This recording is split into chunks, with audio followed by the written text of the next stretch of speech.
আসসালামু আলাইকুম ওয়া রাহমাতুল্লাহি ওয়া বারাকাতুহু।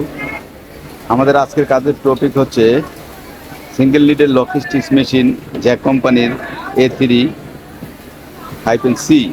এই মডেলের মেশিনে ইউরো 8 আসে। এই ইউরো 8 কীভাবে আমরা রিমুভ করব সেই বিষয়ে আজকে আমরা কাজ করব। আসুন আমরা মেশিনে পাওয়ারটা অন করি।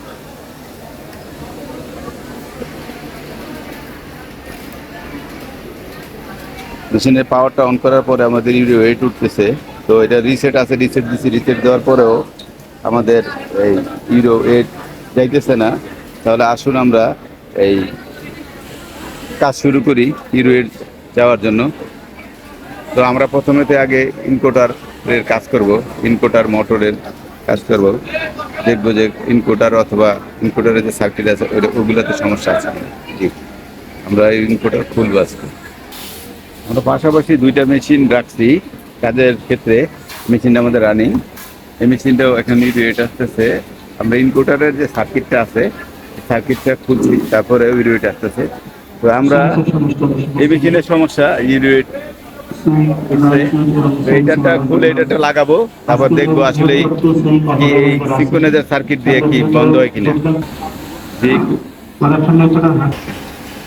যে একটু দেখবেন যে ইনকোটারের যে সার্কিটটা আছে এই সার্কিটটা আমরা এই মেশিনের থেকে রানিং মেশিনটা খুলে এই মেশিনে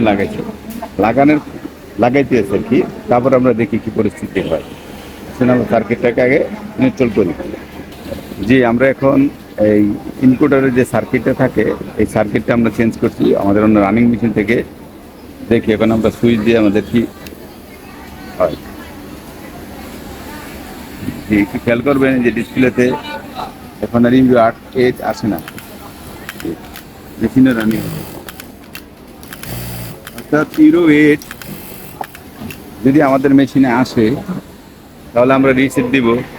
রিসেট দেওয়ার পরে মাস্টার রিসেট দিব। তারপরেও যদি ইউরো 8 না যায় তাহলে আমাদের এই মোটরের পাশে যেই যন্ত্রাংশগুলি আছে অর্থাৎ ইনকোটারের সার্কিট, মোটর, এই বিষয়ে কাজ করতে হবে। তো আমি এখন ইউরো 8 জন্য আপনার এখানে যে ইনকোটারের সার্কিটটা থাকে ওই সার্কিটটা পরিবর্তন করার পরে আমার ইউরো 8 চলে গেছে। আশা করি ব্যাপারটা আপনারা সবাই বুঝতে পেরেছেন। তো আমাদের জন্য দোয়া করবেন, আমরা আরও নতুন নতুন ভিডিও দেবো। আসসালামু আলাইকুম ওয়া রাহমাতুল্লাহি ওয়া বারাকাতুহু।